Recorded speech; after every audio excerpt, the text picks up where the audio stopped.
এই যে মিস্টার, কে আপনি? আর এইভাবে মূর্তির মতো এখানে দাঁড়িয়ে আছেন কেন?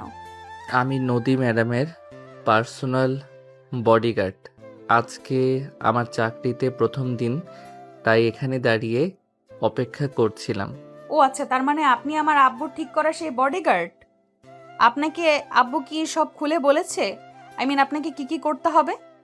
না স্যার, শুধু আমাকে বলে দিয়েছে আমার ডিউটি সকাল ৮টা থেকে দুপুর ২টা পর্যন্ত, আর বাকি কাজ আপনার কাছ থেকে বুঝে নিতে বলেছে। ও আচ্ছা, ঠিক আছে।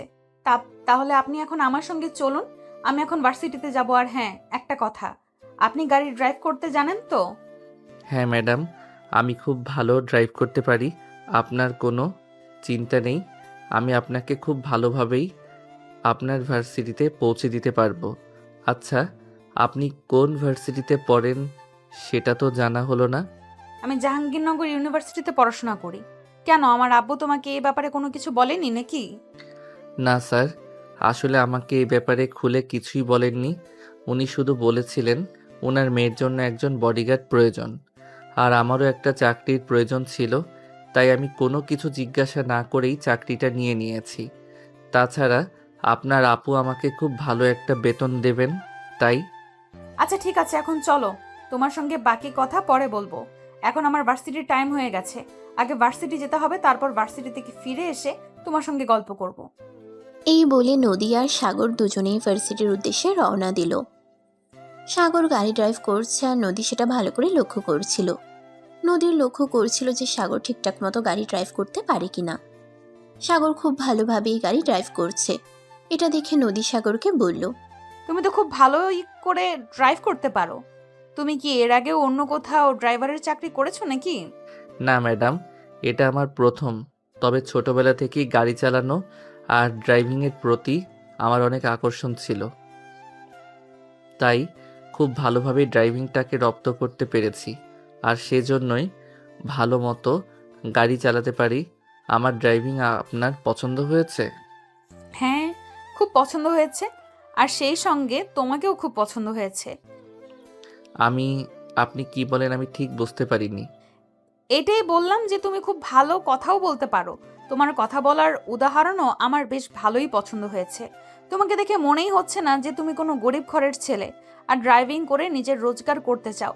তোমাকে দেখে মনে হচ্ছে তুমি যেন উচ্চবিত্তশীল কোনো ফ্যামিলির ছেলে, আর খুব ভদ্র ফ্যামিলির ছেলে। উচ্চবিত্ত ফ্যামিলির ছেলে না হলেও আমি খুব ভদ্র ফ্যামিলির ছেলে, কারণ আমার বাবা মার ছোটবেলা থেকেই আমাকে ভদ্রতা খুব ভালোভাবেই শিখিয়েছেন। যাই হোক ম্যাডাম, আমরা কথা বলতে বলতে আপনার ভার্সিটিতে চলে এসেছি। আচ্ছা ঠিক আছে, কোনো সমস্যা নেই। আমি এখন যাচ্ছি। আর হ্যাঁ, তুমি কিন্তু ঠিক দুপুর 1টার মধ্যে এখানেই অপেক্ষা করবে। দুপুর 1টার মধ্যেই আমার ক্লাস শেষ হয়ে যাবে আর আমি ভার্সিটি থেকে বাসায় চলে যাব। আর এই নাও, এখানে 100 টাকা আছে। তুমি তো মনে হয় সকালে নাস্তা করনি, কিছু কিনে খেয়ে নিও। আচ্ছা ম্যাডাম, ঠিক আছে, আমি এখানেই অপেক্ষা করব, এখান থেকে কোথাও যাব না। আর আপনি আপনার ভার্সিটি ছুটি হওয়ার ঠিক 5 মিনিট আগে আমাকে একটা ফোন করে দেবেন, কারণ এখানে তো গাড়ি পার্কিংয়ের কোনো ব্যবস্থা নেই। আমি সাইডে কোথাও গাড়িটা পার্ক করা যায় কিনা সেটা দেখি। আচ্ছা ঠিক আছে, আমি তাহলে এখন আসি, না হলে আবার ক্লাসে লেট হয়ে যাবে। এই কথা বলে নদী ভার্সিটির ভিতরে ঢুকে গেল। আর এদিকে সাগর রাস্তার এক পাশে গাড়িটা পার্ক করলো। আর তারপর সেখানেই বসে রইল নদী। ক্যাম্পাসের ভিতরে প্রবেশ করতেই তার বান্ধবী আনিসা তাকে প্রশ্ন করলো, কি ব্যাপার দোস্ত, তোর সঙ্গে ওটা কে? তোর বয়ফ্রেন্ড তোকে ড্রপ করতে এসেছিল নাকি? আরে ভাই, এসব তুই কি বলছিস? আমার বয়ফ্রেন্ড হতে যাবে কেন? ও আমাদের নতুন ড্রাইভার। আরে বান্ধবী, এসব তুই কি বলছিস? ছেলেটাকে দেখলে তো একদমই তাদের ড্রাইভার বলে মনে হয় না। ছেলেটাকে দেখে আমার সত্যিই মনে হয়েছিল ওটা তোর বয়ফ্রেন্ড। অনেক হ্যান্ডসাম অ্যান্ড গুড লুকিং। দোস্ত, একটা কাজ করতে পারিস। ও যদি তোর ড্রাইভার হয়ে থাকে তাহলে আমার সঙ্গে একটু লাইন করার ব্যবস্থা করে দে। দেখ, একদম ফালতু কথা বলিস না। ছেলেটাকে আমারও খুব ভালো লাগে। কেন জানি না, আমার মনে হয় ছেলেটা কোনো গরিব ঘরের ছেলে নয়, যথেষ্ট সামর্থ্যবান পরিবারের ছেলে। তাছাড়া কথাবার্তা, আচার আচরণ অনেক ভদ্র, কথাবার্তা সবকিছুই অনেক রুচিশীল। তাই তো বলছি দোস্ত, ছেলেটাকে আমার বেশ ভালোই পছন্দ হয়েছে। তুই একটু ওর সঙ্গে আমাকে প্রেম করার ব্যবস্থা করিয়ে দে। ধুর ভাই, ফালতু বকিস না, এখন ক্লাসের টাইম হয়ে গেছে, ক্লাসে চল। প্রেম করার জন্য দুনিয়ায় ছেলের অভাব পড়েছে নাকি যে তোর বেছে বেছে আমার ড্রাইভারের সঙ্গেই প্রেম করতে হবে? এসব ফালতু কথা আমার একদম ভালো লাগে না, চল তো এখান থেকে। এই বলে নদী তার বান্ধবী আনিসাকে নিয়ে ক্লাসরুমে চলে এলো আর ক্লাস করতে থাকলো। এদিকে সাগর গাড়িটা পার করে রেখে পাশে একটা চায়ের দোকানে চলে গেল নাস্তা করতে। সেখান থেকে নাস্তা করে তারপর আবার গাড়িতে এসেই বসে রইল।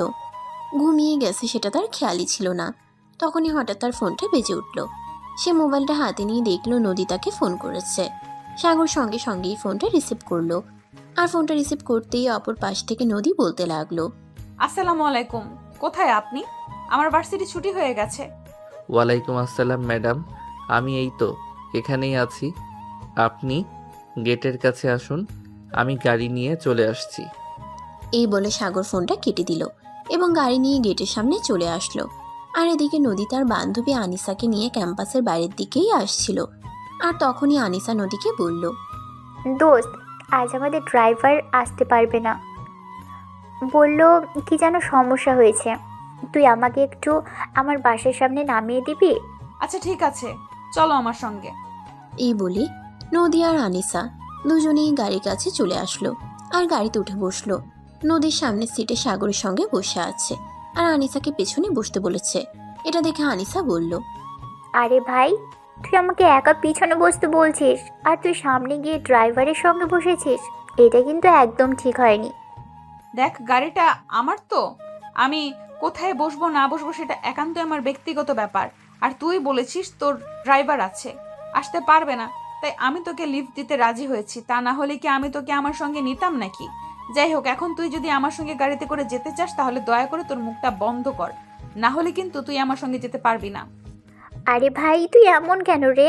আমি তো তোরে বললাম ছেলেটা কেমন বেশ পছন্দ হয়েছে, একটু ব্যবস্থা করিয়ে দে। ও আচ্ছা, এই ব্যাপার। তাহলে আমি এতক্ষণই বিষয়টা বুঝতে পেরেছি।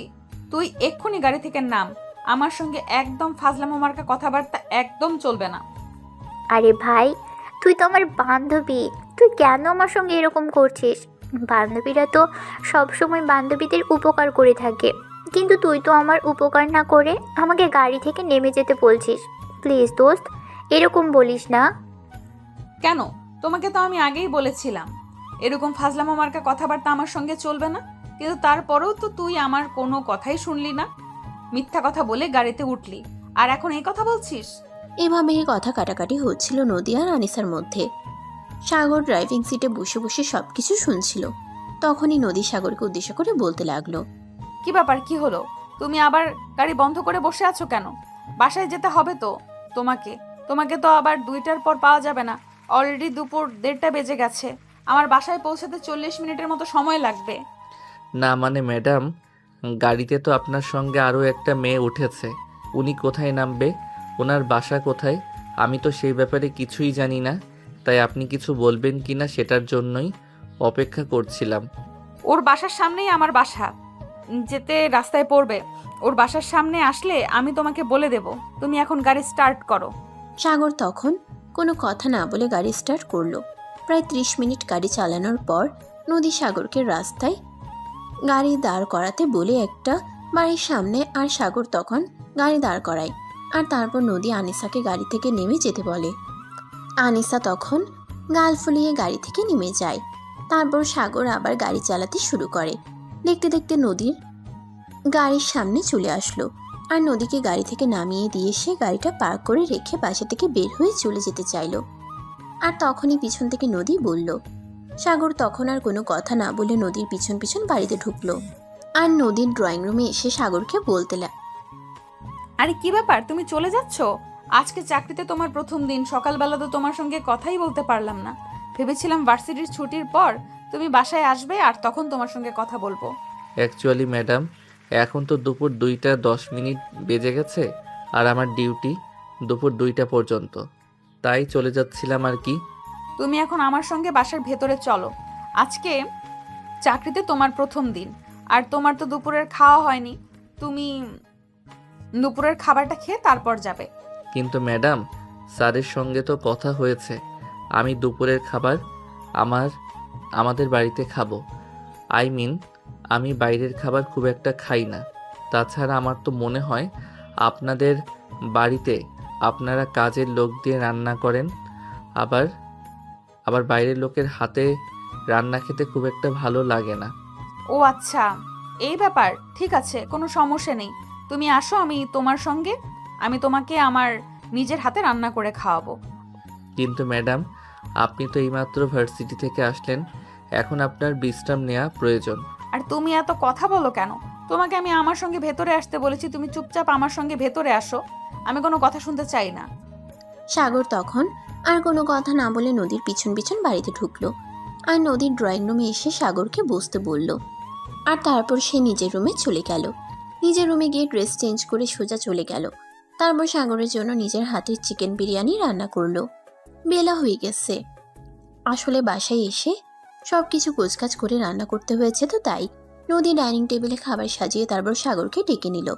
সাগর ডাইনিং টেবিলে এসে বসলো আর চিকেন বিরিয়ানির গন্ধ শুনে এসে বলল, গন্ধ শুকে মনে হচ্ছে বেশ ভালোই হয়েছে। রান্নাটা আপনি কি সব সময় রান্না করেন নাকি? আরে না, একদমই নাই। সব সময় রান্না করতে যাব কেন? বাড়িতে অনেকগুলো কাজের লোক আছে, ওরাই রান্না করে। তাছাড়া আমি তো সব সময় আমার পড়াশোনা নিয়েই ব্যস্ত থাকি। তুমি আজ আমাদের বাড়িতে প্রথম দিন এসেছো, আর তুমি বলেছো বাইরের মানুষের হাতে রান্না তুমি খাও না। তাই তো আমি তোমার জন্য আমার নিজের হাতে রান্না করলাম। এখন খেয়ে বলো কেমন হয়েছে। আপনি আমার জন্য এতটা কষ্ট করতে গেলেন? আচ্ছা ঠিক আছে, আমি খেয়ে দেখছি, তবে মনে হয় ভালোই হয়েছে। আরে বাবা, আগে খেয়ে তো দেখো কেমন হয়েছে, তারপর না হয় বলো। সাগর তখন আর কোনো কথা না বলে চুপচাপ খাওয়া শুরু করলো। বিরিয়ানি হেব্বি টেস্টি হয়েছিল। সাগর পুরো প্লেট একেবারে শেষ করে দিল। এটা দেখে নদী বলতে লাগলো, এই নাও, আর একটু নাও। আমার মনে হয় তোমার কাছে এটা খুব ভালো লেগেছে। হ্যাঁ ম্যাডাম, আপনি একদম ঠিক কথাই বলেছেন, এটা অনেক ভালো লেগেছে।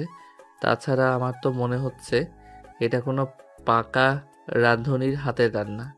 হয়েছে, এত প্রশংসা করতে হবে না, এখন চুপচাপ খেয়ে নাও। সাগর তখন আর কোনো কথা না বলে চুপচাপ খেতে লাগলো। খাওয়া শেষ হলে তারপর নদীর কাছ থেকে বিদায় নিয়ে বাসায় চলে আসলো।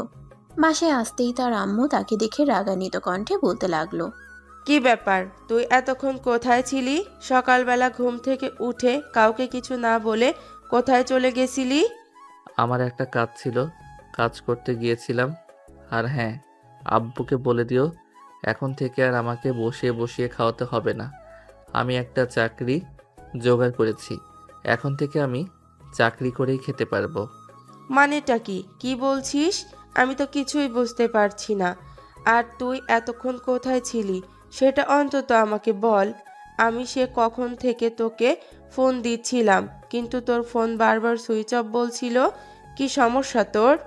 বললাম না আমি একটা চাকরি জোগাড় করেছি আর চাকরি করতে গিয়েছিলাম। তোমরা তো আমাকে প্রতিদিন খোটা দাও, আমি তোমাদের কামাই বসে বসে খাই, নিজে কিছু করে খেতে পারি না কেন? ও আচ্ছা, এ কথা আমরা সব সময় তোকে মজা করেই কথাটা বলি, আর সেজন্য তুই চাকরি করতে চলে যাবি? তুই আমাদের একমাত্র সন্তান, আমাদের অর্থবিত্ত, টাকা পয়সা কোনটার কমতি আছে যে তোকে বাইরে গিয়ে চাকরি করে খেতে হবে? না, ওই যে আমি পড়াশোনা করতে চাই, আর তোমরা সব সময় বলো পড়াশোনার পাশাপাশি ব্যবসার দেখাশোনা করতে। আমি ব্যবসার পর্যন্ত বুঝি না, আর সেখানে ব্যবসা করব কিভাবে? তাই আর তোমাদের সঙ্গে ঝামেলা না করে চাকরি করতে চলে গিয়েছি। আর হ্যাঁ, আব্বুকে বলে দিও আমি মাসে 40,000 টাকা বেতন পাবো, আর আমার ডিউটি মাত্র 6 ঘন্টা। আরে বাবা, এসব থেকে কি বলছিস? তোর কি মাথা খারাপ হয়ে গেছে নাকি? যেখানে তোর বাবার কোম্পানিতে কয়েক হাজার শ্রমিক কাজ করে, আর সেখানে তুই কিনা অন্য কোথাও গিয়ে চাকরি করবি, তাও আবার 40,000 টাকা বেতনে? হ্যাঁ, আমি চাকরি করব, আর চাকরির পয়সা দিয়ে আমি আমার পড়াশোনার খরচ চালাতে পারবো। আমি আর তোমাদেরকে কোনো ঝামেলায় ফেলবো না। তাছাড়া 40,000 টাকা আমার জন্য পড়াশোনা আর নিজের খরচের জন্য যথেষ্ট। তাই তোমাদেরকে আর বিরক্ত করব না টাকা পয়সা নিয়ে। আরে ভাইয়া, এসব তুই কি বলছিস? তোর কি মাথা খারাপ হয়ে গেছে নাকি?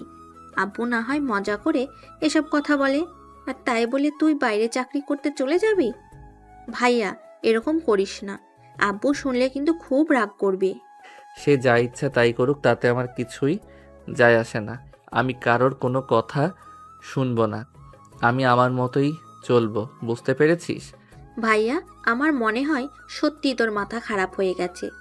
যেখানে আমাদের টাকা পয়সার অভাব নেই, সেখানে তুই অন্যের অধীনস্থ হয়ে চাকরি করবি? এটা আমরা মেনে নিতে পারছি না। তোদের মেনে নেওয়া না নেওয়ায় আমার কিছুই যায় আসে না। তোরা মেনে নিলে নিতে পারিস, না নিলে নাই, তাতে আমার কি। আর হ্যাঁ, আমি এখন রুমে যাচ্ছি, ঘুমাবো। দয়া করে কেউ আমায় বিরক্ত করবি না। সত্যি আমার ছেলেটার মাথা নষ্ট হয়ে গেছে। আচ্ছা ঠিক আছে, আমরা কেউ তোকে বিরক্ত করব না, কিন্তু এখন তো বিকাল 4টা বেজে গেছে। তুই দুপুরের খাবারটা অন্তত খেয়ে যা। না, সেটার কোনো প্রয়োজন হবে না, আমি খাবার খেয়ে এসেছি। এরপর সাগর কাউকে আর কোনো কথা বলার সুযোগ না দিয়ে সেখান থেকে সোজা নিজের রুমে চলে গেল আর দরজা আটকে দিয়ে ঘুমিয়ে পড়ল। এদিকে সাগরের আম্মু তার ছোট বোনকে বলতে লাগলো, কি হলো ছেলেটা, সেই তো বুঝতেই পারছি না। আচ্ছা, ও কোথায় চাকরি নিয়েছে বা কোথায় চাকরি করছে, এ ব্যাপারে তোকে কি কিছু বলছে? না, আমি জানলে কি তোমার ছেলেকে চাকরি করতে যেতে দিতাম নাকি? আমাকে তো এ ব্যাপারে কিছুই বলেনি। আচ্ছা ঠিক আছে, সমস্যা নেই। তোর আব্বু বাসায় আসুক, তোর আব্বুর সঙ্গে কথা বলতে হবে। এখন আর তোর আব্বুর সঙ্গে এ ব্যাপারে কথা না বললে হবে না। কিন্তু আমার মনে হয় আব্বুর সঙ্গে কথা বলেও সেরকম কোনো লাভ হবে না, কারণ তুমি তো ভাইয়াকে খুব ভালো করেই জানো। ভাইয়া কারো কথাই শোনে না, তার মাথায় যখন যেটা ওঠে তখন সে সেটাই করে। আশেপাশের মানুষ তাকে কি বলল না বলল সে ব্যাপারে সে বিন্দু মাত্র পরোয়া করে না। এইভাবেই মা নিয়ে কথা বলতে লাগলো। কিছুক্ষণের মধ্যেই সাগরের আব্বু অফিস থেকে বাসে ফিরে আসলো। সাগরের আম্মু আর তার ছোট বোন দুজনেই ড্রয়িং রুমে চিন্তিত মনে বসেছিল। এটা দেখে সাগরের আব্বু বলল, কি ব্যাপার, কি হয়েছে? তোমরা মা মেয়ে এভাবে এখানে চিন্তিত হয়ে বসে আছো কেন? কোনো সমস্যা হয়েছে নাকি? সমস্যা হয়েছে কি না এটা তুমি আমাদেরকে জিজ্ঞাসা করছো? তুমি ছেলেটাকে প্রতিদিন বলতে পড়াশোনার ফাঁকে ব্যবসার দেখাশোনা করতে, কিন্তু ছেলে ব্যবসা করবে না, তাই এখন সে অন্যত্র চাকরি নিয়েছে। তাহলে তো ভালোই হয়েছে। অনার্স থার্ড ইয়ারে পড়াশোনা করা ছেলেটাকে যখন বললাম ব্যবসার দেখাশোনা করতে, সে পারবে না, এখন সে অন্যের ওখানে গিয়ে চাকরি করতে পারবে। তাহলে এখানে আমার আর কি বলার আছে? তোমার ছেলের যা ভালো মনে হয় তাই করতে দাও, কারণ তোমার ছেলে তো এখন বড় হয়ে গেছে। তুমি কেমন বাবা সেটাই বুঝতে পারছি না। যেখানে তোমার ছেলে তোমার সঙ্গে রাগ করে অন্যর চাকরি করছে, আর সেখানে তুমি কিনা বলছো ভালোই হয়েছে, যাও তোমাদের সঙ্গে আমি আর কোনো কথাই বলবো না। তোমাদের যার যেটা ভালো মনে হয় তোমরা সেটাই করো। সাগরের আব্বু তখন আর কোনো কথা না বলে সেটা নিজের রুমে চলে গেলেন। তারপরও ফ্রেশ হয়ে বিছানায় শুয়ে বিশ্রাম নিতে লাগলেন। আর এদিকে সাগর ঘুম থেকে উঠল রাত প্রায় 8টার দিকে। তারপর টেবিলে বসলো পড়াশোনা করতে। পড়াশোনা শেষ হলে ডাইনিং টেবিলে চলে গেল রাতের খাবার খেতে। তার আম্মু তাকে খাবার দিল, আর সে খাবার খেয়ে কারো সঙ্গে কোনো কথা না বলে নিজের রুমে চলে আসে। রাত 11টার মতো হবে বাজে। তখন বিছানায় শুয়ে শুয়ে মোবাইল টিপাটিপি করছিল, আর তখনই হঠাৎ তার মোবাইলে একটা ফোন আসে। মোবাইলের দিকে তাকিয়ে দেখলো নদী তাকে ফোন করেছে। এত রাতে নদী তাকে কেন ফোন করলো এই কারণটা যে কোনোভাবেই বুঝতে পারছে না। তারপরে সে ফোনটা রিসিভ করলো। ফোন রিসিভ করতেই সাগর অপর প্রান্ত থেকে শুনতে পেল, কি হলো, কি করছো তুমি? ম্যাডাম, এই তো সবেমাত্র রাতের খাবার খেয়ে আসলাম, এখন বিছানায় শুয়ে আছি, কিছুক্ষণের মধ্যেই ঘুমিয়ে পড়ব। কিন্তু আপনি হঠাৎ এত রাতে ফোন দিলেন কেন? কোনো সমস্যা হয়েছে নাকি? না, এমনি হঠাৎ কেন জানি না তোমার কথা মনে পড়লো, তাই তোমাকে ফোন দিলাম। ভাবলাম তোমার সঙ্গে একটু কথা বলে নেওয়া যাক। ও আচ্ছা, এই ব্যাপার।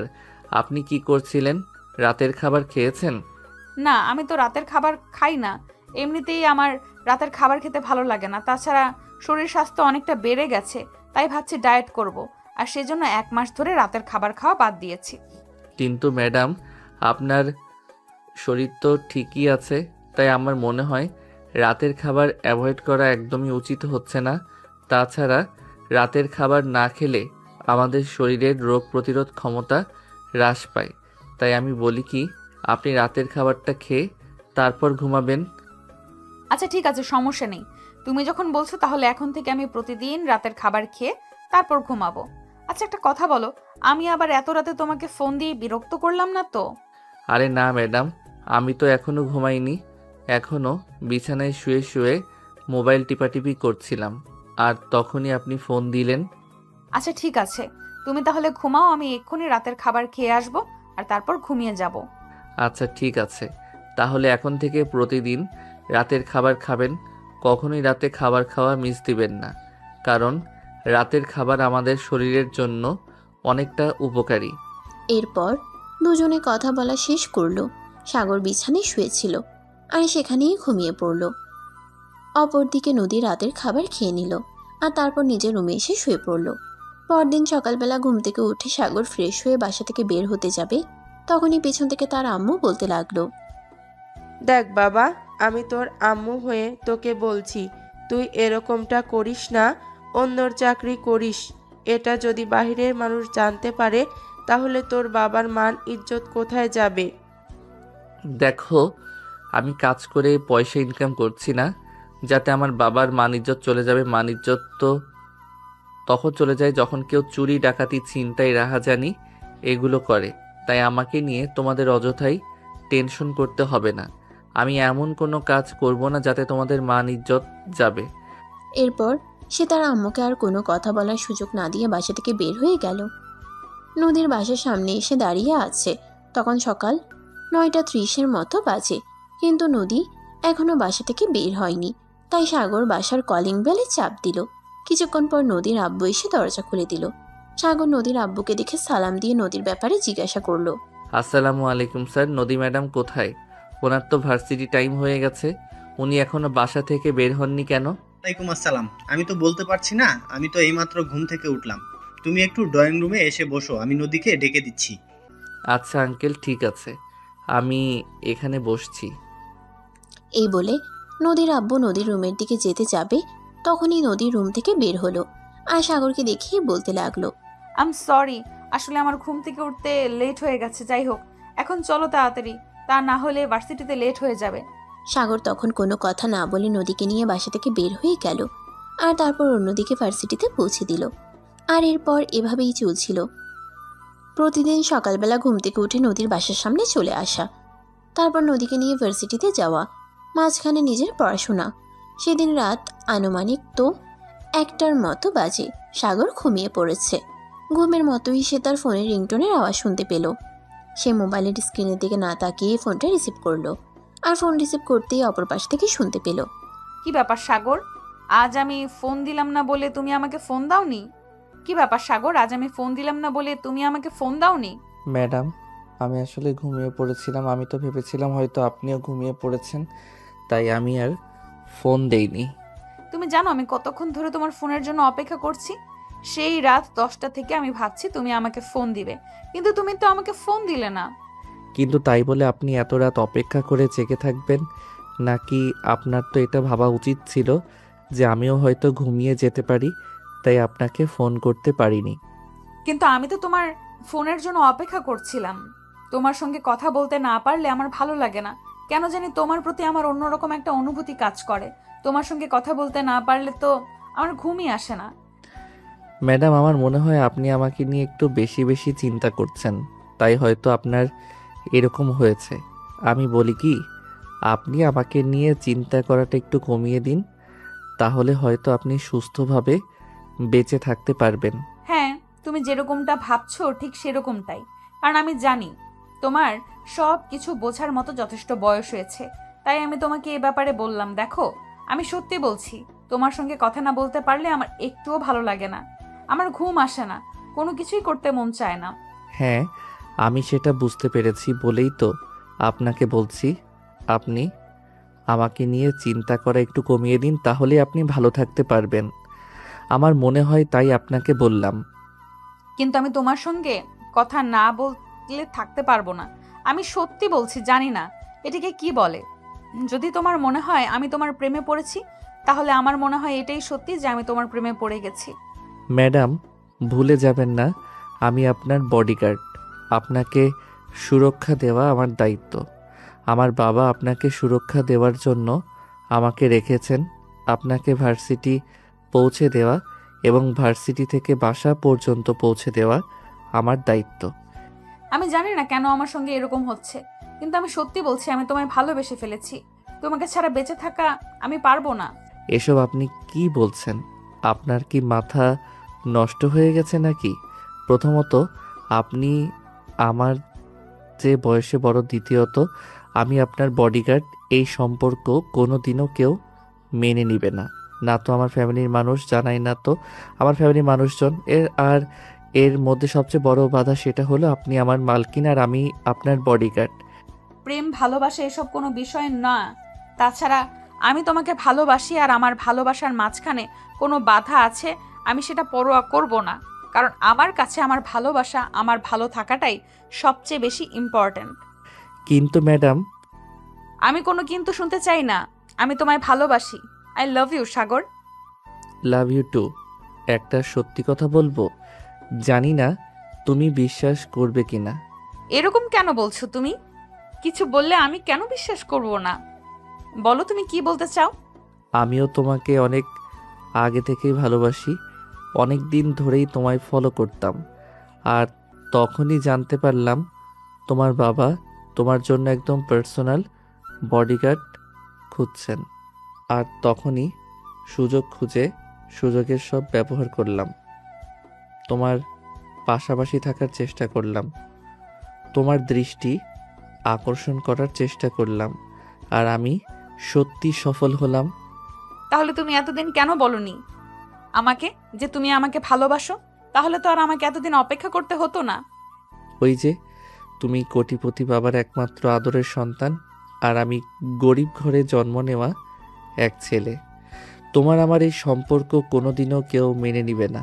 তাছাড়া আমি যদি হুট করে তোমাকে প্রপোজ করতাম, তাহলে তুমি যে আমায় অ্যাকসেপ্ট করতে তার তো কোনো গ্যারান্টি নেই। তাই আমি তোমার পাশাপাশি থেকে তোমার দৃষ্টি আকর্ষণ করতে চেয়েছিলাম। আমি চেয়েছিলাম তুমি নিজেই আমাকে বলো, আর আমি সেটাতে সফল হলাম। ওরে বাবারে বাবা, তুমি এত চালাক সেটা তো আমি জানতেই পারিনি। তুমি আমার সঙ্গে এত বড় চালাকি করতে পারলে, অবশেষে আমাকে দিয়ে বলাতে বাধ্য করলে। হ্যাঁ, কারণ আমি গরিব ঘরের ছেলে। তুমি যদি আমাকে মেনে না নিতে, তখন তো আমাকে অপমানিত হয়ে ফিরে আসতে হতো।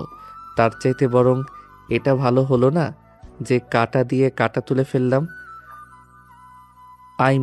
তোমাকে দিয়ে তোমার ভালোবাসার কথা স্বীকার করিয়ে নিলাম। তুমি খুব চালাক, এটা সত্যিই মানতে হবে। তারপর দুজনে কথা বলতে শুরু করলো। তাদের কথা যেন শেষই হচ্ছিল না। কথা বলতে বলতেই ফজরের আজান দিয়ে দিছে। ফজরের আজান দেওয়ার পর দুজনে কথা বলা শেষ করে এবং ফোন রেখে ঘুমিয়ে যায়। পরের দিন সকালবেলা যখন ঘুম ভাঙল, তখন সকাল 10টা বেজে গেছে। ঘুম থেকে উঠে সাগর তাড়াতাড়ি করে ফ্রেশ হয়ে বাড়ি থেকে তাড়াহুড়ো করে বের হয়ে নদীর বাড়ি নিয়ে চলে গেল। নদী যখন বাসার বাইরে দাঁড়িয়ে আছে, সাগর নদীকে দেখেই বলল, আই এম সরি, আসলে ঘুম থেকে উঠতে লেট হয়ে গেছে। প্লিজ এবারের মতো আমাকে ক্ষমা করে দেওয়া যায় না? আরে না বাবা, ঠিক আছে, কোনো সমস্যা নেই। আজকে আমারও ঘুম থেকে উঠতে লেট হয়ে গেছে, তাই দেখো আমি কিন্তু ভার্সিটিতে যাওয়ার জন্য তৈরি হইনি। আমি আজ তোমাকে নিয়ে একটু বাইরে ঘুরতে যাব। কিন্তু তোমার আব্বু যদি জানতে পারে যে তুমি ভার্সিটি না গিয়ে ঘুরতে গেছো, তখন কিন্তু তোমার আব্বু বকা দেবে। আর সেই বোকার বাগ কিন্তু আমাকেও নিতে হবে। এটা কি তুমি জানো? এত কিছু জানার তো আমার কোনো প্রয়োজন নেই। আমি শুধু এটা বলেছি যে আমি তোমাকে নিয়ে ঘুরতে যাব। আব্বু কি বললো না বললো সে ব্যাপারে আমার বিন্দুমাত্র ইন্টারেস্ট নেই। আব্বুর যা বলার বলুক, আমি তো আব্বুর কথা এক কান দিয়ে শুনে ওই কান দিয়ে বের করে দেই। কিন্তু তারপরেও আমার চাকরির ব্যাপার এটা। আমি যদি চাকরি করতে না পারি, তাহলে আমার সংসার চলবে কি করে? তখন যদি আমার চাকরিটা চলে যায়, তখন কি হবে? আরে বাবা, তুমি এত চিন্তা কেন করছো? আব্বু কিছুই জানতে পারবে না। আপু অফিসে চলে গেছে আর আব্বু বাসায় ফিরে আসতে আসতে রাত 8টা বেজে যাবে। তাই তোমার চিন্তার কোনো কারণ নেই। এখন চলো তো আমার সঙ্গে। এই বলে নদী আর সাগর দুজনেই গাড়িতে উঠে বসলো। আর সাগর গাড়ি স্টার্ট করেই নদীকে বলল, ম্যাডাম আমরা কোথায় যাব? মানে আমরা কোথায় ঘুরতে যাচ্ছি? আমরা গাজীপুরের পুবাইলের এদিকে যাব।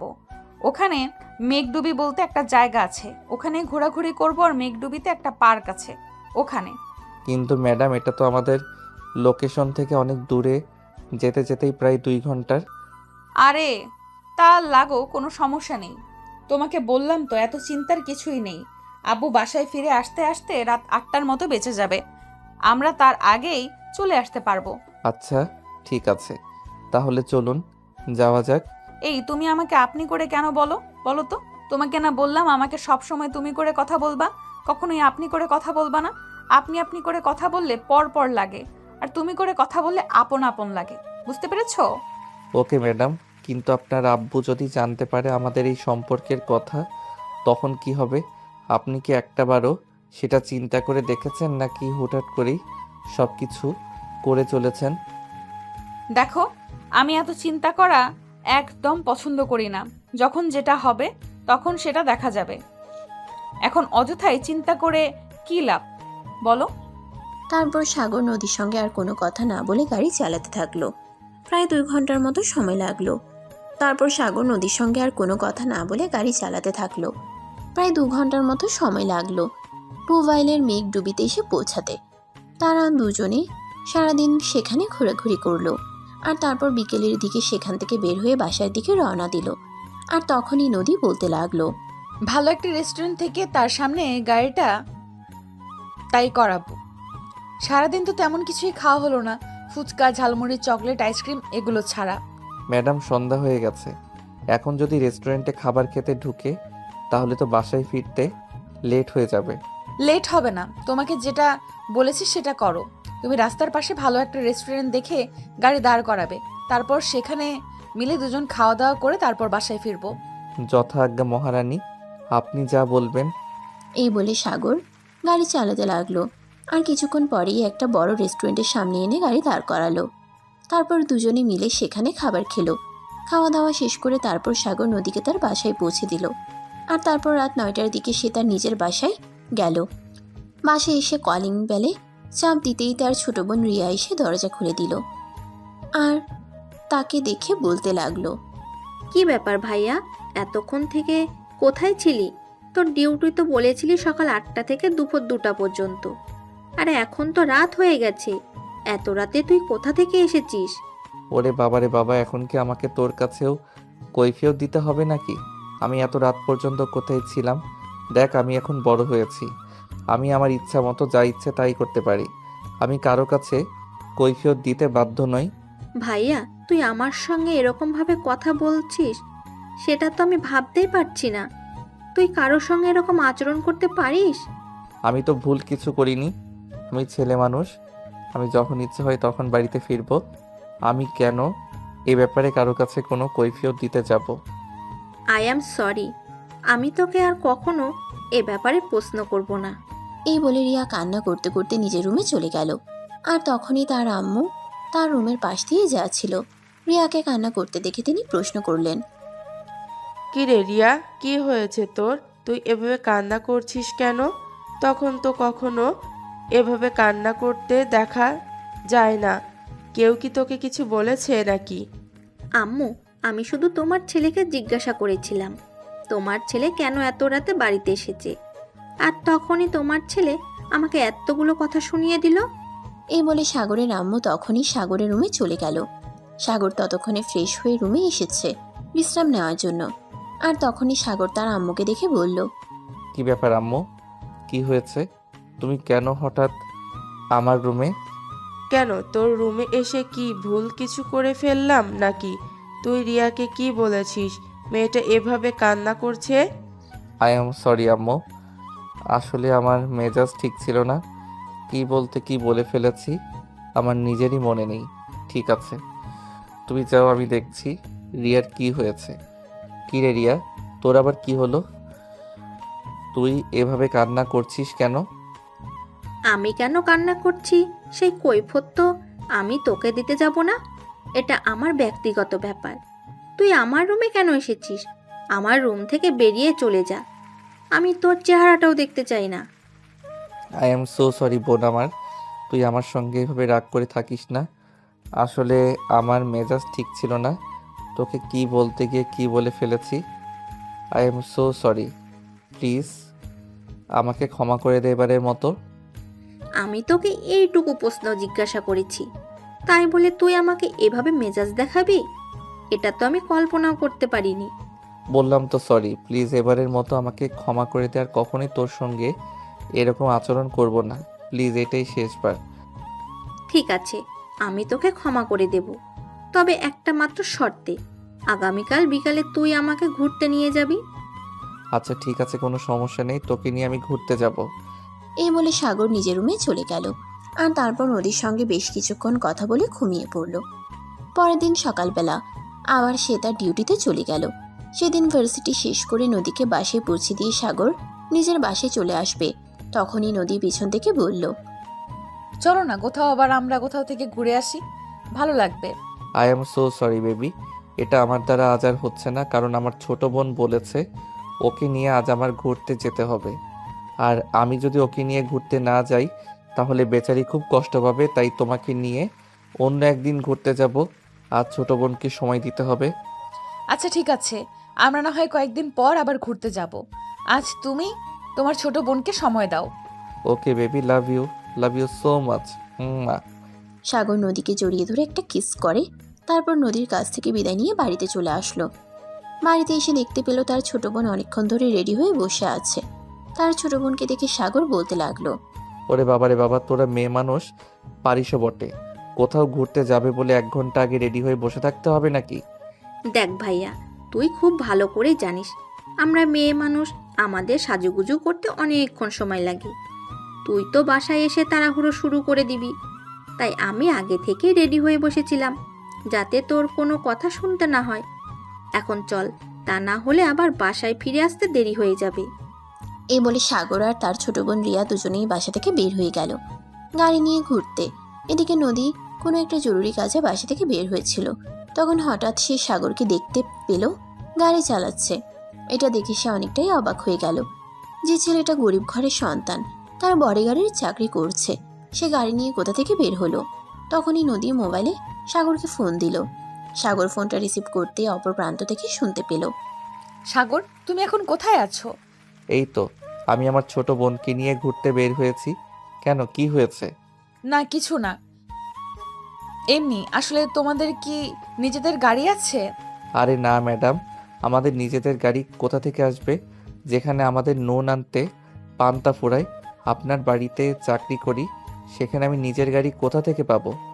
না মানে আসলে রাস্তায় দেখলাম তোমার মতোই একজন গাড়ি চালিয়ে যাচ্ছে। আমি চেহারাটা ভালো করে লক্ষ্য করতে পারিনি, তাই ভাবলাম তুমি কিনা, সেটা শিওর হয়ে নেওয়া যাক। আরে ম্যাডাম, আপনার কি মাথা খারাপ হয়ে গেছে নাকি? আমাদের নিজেদের গাড়ি কোথা থেকে আসবে? আমি তো আমার বোনকে নিয়ে রিকশায় করে ঘুরতে বের হয়েছি। যাই হোক, এখন রাখি, বাসায় ফিরে তারপর কথা হবে। এই বলে সাগর ফোনটা কেটে দিল। এদিকে নদীর কিন্তু সাগরের কথাগুলো মোটেও হজম হচ্ছে না। সে নিজের চোখে তো আর অবিশ্বাস করতে পারে না। সে নিজের চোখেই দেখেছে সাগরকে গাড়ি চালাতে। এখন সাগর মিথ্যে বলল কেন, এটাই ভাববার বিষয়। তাই নদী ঠিক করলো সাগরের গাড়িটাকে ফলো করবে। যেমন চিন্তা তেমনই কাজ। তাই সে উবার ডেকে উবার নিয়ে সাগরের গাড়িটাকে ফলো করতে লাগলো। সাগর তার বোনকে নিয়ে একটা রেস্টুরেন্টে এসে ঢুকছে।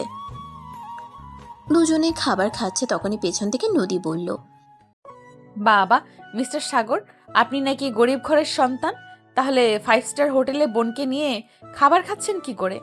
আরে ম্যাডাম, আপনি এখানে? আপনি কি আমায় ফলো করছিলেন নাকি? মিথ্যে কথা কেন বলবো? হ্যাঁ, আমি সত্যিই তোমাকে ফলো করছিলাম। আর যদি ফলো না করতাম তাহলে কি তোমার এই আসল রূপটা দেখতে পেতাম? তুমি আমার সঙ্গে দিনের পর দিন মিথ্যে কথা বলে গেছো। এতদিন তোমার মিথ্যে কথা বলতে একটু রুচিতে বাঁধেনি? কি করে তুমি একটা মেয়ের সঙ্গে এইভাবে দিনের পর দিন মিথ্যা কথা বলতে পারলে? ম্যাডাম, আমি মিথ্যে কথা কেন বলতে যাব? আপনি তো জানেন গতকাল আমি বেতনের টাকা পেয়েছি, আর আমার বোন 5 স্টার হোটেলে কিছু খেতে চাইলেও, তাই বোনকে নিয়ে খাওয়াতে আসলাম। ও আচ্ছা, তাহলে তুমি এটা আমাকে বললেই পারতে। আমি তোমাকে আরো কিছু টাকা দিতাম তোমার বোনকে খাওয়ানোর জন্য। যাই হোক, তোমার বোনকে যা ইচ্ছা তাই খাও, আমি রেস্টুরেন্টের বিল পেমেন্ট করে দিয়ে যাচ্ছি। তোমাকে বিল দিতে হবে না। ম্যাডাম, আমার কাছে টাকা আছে, আপনাকে দিতে হবে না। আমি এই দিয়ে দিতে পারবো। আমি কোনো কথা শুনতে চাই না। আমি যখন বলেছি এই টাকাটা আমি দেব, তার মানে এই টাকাটা আমিই দেব। তুমি তোমার বোনকে নিয়ে খাবার খাও আর এনজয় করো। আমি এখন আসছি। এই বলে নদী সাগরের কাছ থেকে বিদায় নিয়ে রেস্টুরেন্টের বিল পেমেন্ট করে তারপর সেখান থেকে চলে গেল। আর এদিকে রিয়া ততক্ষণ নীরব দর্শকের মতো সবকিছু দেখছিল। নদী চলে যাওয়ার পরেই রিয়া তার ভাইকে জিজ্ঞাসা করলো, ভাইয়া, আসলে ব্যাপারটা কি? আমি তো কিছুই বুঝতে পারলাম না। এখানে কি গোলমাল, কিছু হয়েছে নাকি? কি হয়েছে আমাকে খুলে বল তো শুনি। এখানে কোনো কিছুই বলা যাবে না, দেয়ালেরও কান আছে।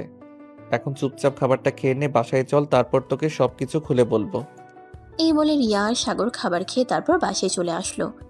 বাসায় আসতে আসতেই জিজ্ঞাসা করলো, আচ্ছা ভাইয়া, এবার তো অন্তত খুলে বল আমাকে, আসলে বিষয়টা কি? আমি না আর অপেক্ষা করতে পারছি না, একটু তাড়াতাড়ি বল আমাকে। দেখ, আসলে ব্যাপারটা হলো এই যে, আমি ভার্সিটিতে যাওয়ার সময় একদিন মেয়েটাকে দেখি, আর মেয়েটাকে আমার ভালো লেগে যায়। আর মেয়েটার সম্পর্কে খোঁজ নিতে গিয়ে জানতে পারি মেয়েটার বাবা তার জন্য একটা বডিগার্ড নিয়োগ করতে চাইছেন। আর এদিকে বাসায় আব্বুর সঙ্গেও আমার ঝামেলা চলছে, তাই আমি ওই চাকরিটা নিয়ে নিলাম। আর মেয়েটার কাছাকাছি থাকার চেষ্টা করলাম, ওর সম্পর্কে জানার চেষ্টা করলাম। আর তখনই মেয়েটা নিজের থেকে এসেই আমাকে তার ভালোবাসার কথা আমাকে বলল, আর তখন আমিও সঙ্গে সঙ্গে রাজি হয়ে গেলাম। ওরে বাবা রে বাবা, ভাইয়া তুই পারিসও বটে। সত্যি তুই আমার ভাই, সেটা বলতেই হবে। স্যালুট তোকে, তোর মতো ভাই প্রতিটা ঘরে জন্ম নিক। আচ্ছা ঠিক আছে ম্যাডাম, এখন আমাকে পাম দিতে হবে না। এখন আপনি নিজের ঘরে চলে যান। আর সন্ধ্যা গড়িয়ে রাত হতে চললো, আপনি পড়তে বসুন। এই বলে সাগর রিয়াকে ড্রয়িং রুমে রেখেই নিজের রুমে চলে গেল। আর রুমে যাওয়া মাত্রই সে ফোনে দেখতে পেল নদী ফোন করছে। তখনই সে ফোনটা রিসিভ করলো। হ্যালো বেবি, কি করছো তুমি? এই তো বাসায় এসে ফ্রেশ হলাম মাত্র। তুমি কি করছো?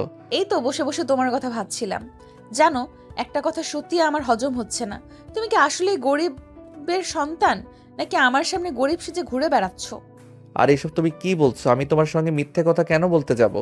আমি সত্যি গরিব ঘরের সন্তান, আর জীবিকার পাঠিয়ে দিই আমি তোমার চাকরি করি। তুমি আমায় সন্দেহ করলে আমার সঙ্গে সম্পর্ক রাখার কোনো প্রয়োজন নেই, কারণ যেখানে বিশ্বাস নেই সেখানে ভালোবাসা মূল্যহীন। আরে বাবা, আমি তোমাকে সন্দেহ কেন করতে যাব? আমি তো শুধু তোমাকে এইটুকু জিজ্ঞেস করলাম মাত্র। আচ্ছা যাই হোক, এখন রাখি। তুমি তো সারাদিনই পরিশ্রম করেছো, এখন বিশ্রাম নাও, রাতে আবার কথা হবে। এই বলে নদী ফোনটা কেটে দিল। আর এদিকে সাগরের বিছানায় শুয়ে বিশ্রাম নিতে থাকলেও পরদিন যথাসময়ে আবার সাগর চলে গেল নদীর বাড়িতে। নদী ততক্ষণে রেডি হয়ে বসেছিল আর সাগরের জন্য অপেক্ষা করছিল। সাগর আসা মাত্রই দুজনেই বাসা থেকে বের হয়ে ভার্সিটির উদ্দেশ্যে রওনা দিল। আর তখনই ঘটল এক মর্মান্তিক দুর্ঘটনা। কোথা থেকে হঠাৎ একটা ট্রাক চলে আসার তাদের গাড়ির সঙ্গে ধাক্কা লাগে। যদিও নদী তেমন একটা ব্যথা পায়নি, কিন্তু সাগরের পা ভেঙে গেছে। তৎক্ষণাৎ নদী তার আব্বুকে ফোন দেয় আর সাগরকে হসপিটালে নিয়ে যাবার ব্যবস্থা করে। সাগরকে সেখানে রেখে কিছুদিন ট্রিটমেন্ট করানো হয় আর তারপর বাসায় শিফট করে দেওয়া হয়। এদিকে সাগরের ফোন নষ্ট হয়ে গেছে। সাগর যেহেতু অসুস্থ, তাই নতুন ফোন কিনতেও পারছে না আর নদীর সঙ্গে যোগাযোগও করতেও পারছে না। এদিকে নদী সাগরের সঙ্গে কথা বলতে না পেরে প্রায় পাগলের মতো অবস্থা হয়ে গেছে। তার কোনো কিছুই ভালো লাগছে না। সে কখন সাগর ওর সঙ্গে কথা বলবে, কখন যা করার সঙ্গে দেখা করবে। এদিকে সাগরের ফোন নষ্ট হয়ে গেছে। সাগর যেহেতু অসুস্থ, তাই নতুন ফোন কিনতেও পারছে না আর নদীর সঙ্গে যোগাযোগ করতেও পারছে না। এদিকে নদী সাগরের সঙ্গে কথা বলতে না পেরে প্রায় পাগলের মতো অবস্থা হয়ে গেছে। তার কোনো কিছুই ভালো লাগছে না। সে কখন সাগর ওর সঙ্গে কথা বলবে, কখন সাগর ওর সঙ্গে দেখা করবে, সে নিয়েই দিন গুনছে। সে তার রুমে বসেছিল মন খারাপ করে, আর তখনই তার ভার্সিটির এক বান্ধবী তার পাশে আসে। আরে দোস্ত, তোর জন্য একটা গরম খাবার নিয়ে এসেছি। আরে নিশি, তুই এইখানে হঠাৎ? আবার আমার জন্য কিসের গরম খবর নিয়ে আসলি? হ্যাঁ দোস্ত, আমি একদম ঠিক কথাই বলছি। আমি তোর জন্য বিশাল একটা গরম খাবার নিয়ে এসেছি। তোর যে বডিগার্ড আছে তার সম্পর্কে আমি একটু খোঁজ নিয়েছিলাম আর সব কিছু জানতে পেরেছি। আর সব চাইতে বড় কথা, খুবই চাঞ্চল্যকর একটা তথ্য জানতে পেরেছি। আরে ভাই, এত ঘুরিয়ে পেঁচিয়ে কথা না বলে কি হয়েছে সেটা সরাসরি বললেই তো পারিস। এত ঝামেলা করে কথা বলার কি আছে? হ্যাঁ রে ভাই, বলছি শোন, সাগর কোনো সাধারণ ঘরের সন্তান নয়। সে কোটিপতি বাবার একমাত্র ছেলে। ঢাকা শহরের নামকরা একজন বিজনেসম্যানদের মধ্যে একজন তার বাবা।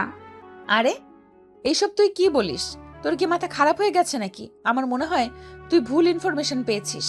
আরে না ভাই, আমি ভুল ইনফরমেশন কেন আনতে যাবো? কারণ আমি নিজেই সবটা তদন্ত করে তারপর তোকে বলছি। আরে ভাই, তুই আবার গোয়েন্দাগিরি কবে থেকে শুরু করলি? তুই গোয়েন্দাগিরি শুরু করেছিস সেটা আমাকে বললি না কেন?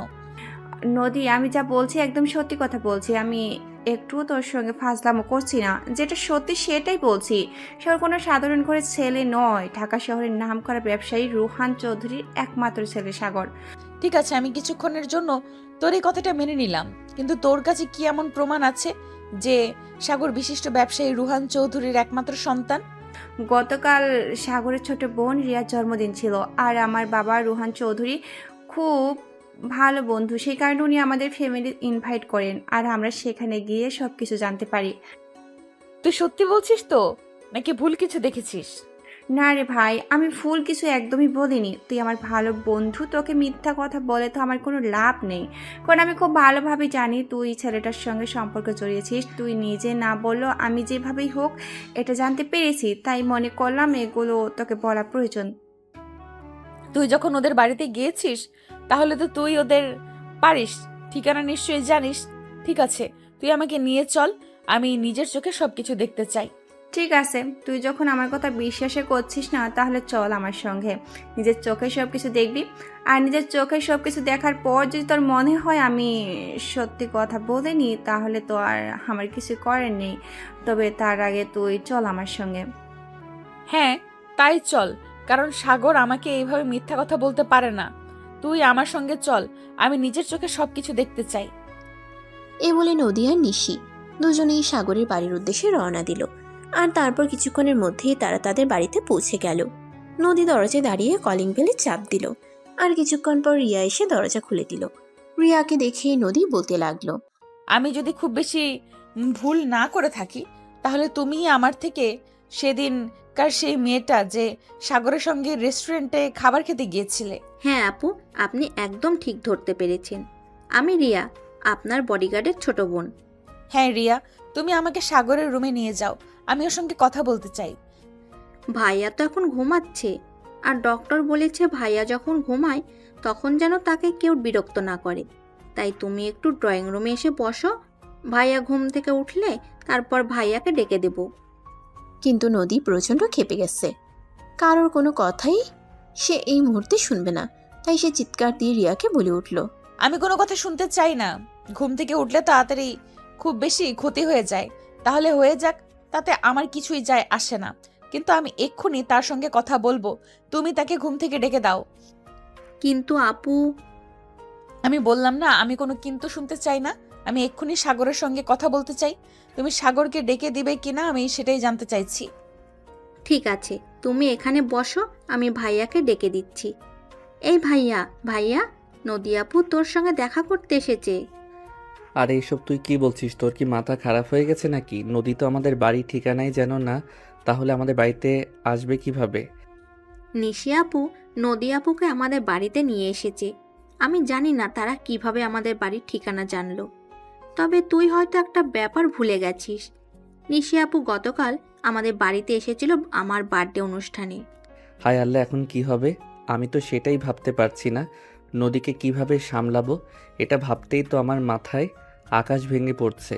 নদী তো এখন আমার কোনো কথাই বিশ্বাস করবে না। এমনকি এটাও হতে পারে যে সে আমাকে রিজেক্ট করে চলে যাবে।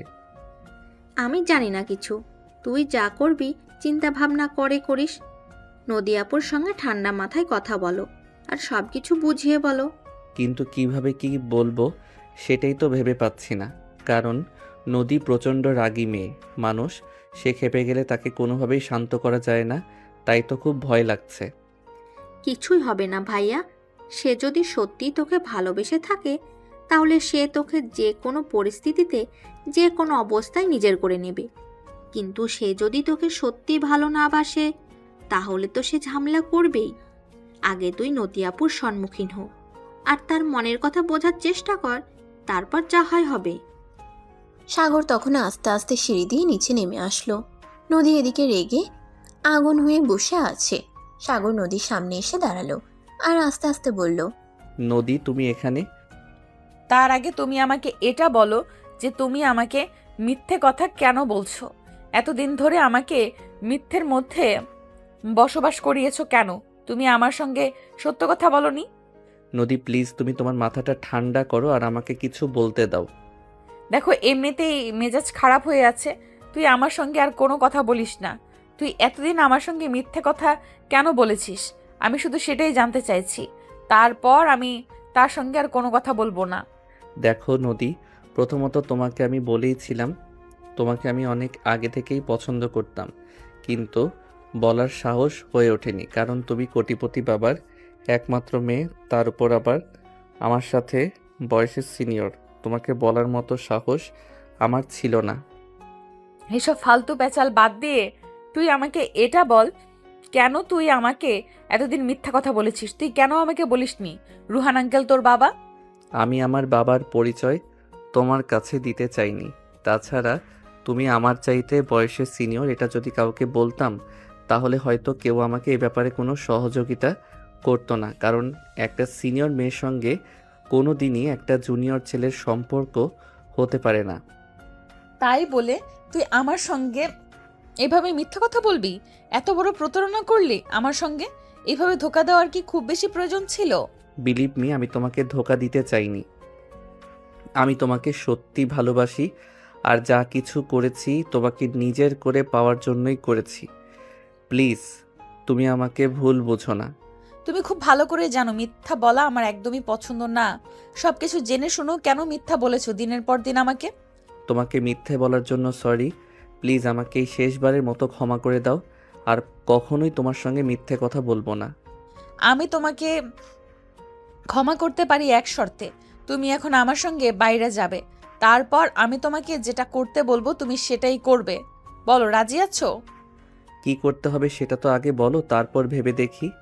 এত চিন্তা ভাবনা করার মতো সময় আমার হাতে নেই। তোমাকে যেটা বলেছি তুমি যদি সেটা করতে রাজি হও তাহলে আমি তোমার সঙ্গে কথা বলবো, আর না হলে আমি এখন এই মুহূর্তে এখান থেকে তোমার সঙ্গে সকল সম্পর্ক শেষ করে চলে যাব। তুমি এমন পাগলের মতো কথা বলছো কেন? জানো তোমাকে আমি কতটা ভালোবাসি, তারপরও কেন এরকম করছো? প্লিজ তুমি শান্ত হও। তুমি এখন আমার সঙ্গে যাবে কি যাবে না সেটাই জানতে চাইছি, আর আমি তোমাকে যেটা করতে বলবো সেটা করবে কি করবে না। রিয়া তখন সাগরের কানে কানে বলতে লাগলো, ভাইয়া তুই নদিয়াপুর কথা মেনে নে, কারণ তুই তো নদিয়াপুকে ভালোবাসিস। তাই সে যেটা বলে এটাই কর। সে তো আর তোকে মেরে ফেলবে না, তাই এত চিন্তা করার কি আছে? আচ্ছা ঠিক আছে, তুমি যা বলবে আমি তাই করব। তাহলে এক্ষুনি তুমি আমার সঙ্গে চলো, যা বলার থাকে বাইরে গিয়ে বলবো। এই বলে নদী সাগরকে নিয়ে বাসা থেকে বের হয়। তারপর একটা কাজে অফিসের সামনে এনে গাড়ি দাঁড় করায়। এটা দেখে সাগর নদীকে প্রশ্ন করলো, আমরা এখানে কেন এসেছি? সেটা তুমি ভেতরে গেলেই বুঝতে পারবে। এখন কেন আমাকে প্রশ্ন করছো? চুপচাপ কোনো কথা না বলে আমার সঙ্গে ভেতরে চলো। সাগর তখন আর কোনো কথাই বলল না, চুপচাপ নদীর সঙ্গে কাজী অফিসের ভিতরে চলে আসলো। নদী ভিতরে এসে কাজী সাহেবকে বলল, আসসালামু আলাইকুম কাজী সাহেব, আপনাকে আমি ফোন করেছিলাম। সবকিছু ব্যবস্থা করেছেন? ও ম্যাডাম, আপনি? হ্যাঁ, আমি সব কিছু ঠিক করে রেখেছি, কিন্তু আপনাকে দেখে তো চেনা চেনা লাগছে। আপনি ব্যবসায়ী আজহার সাহেবের মেয়ে না?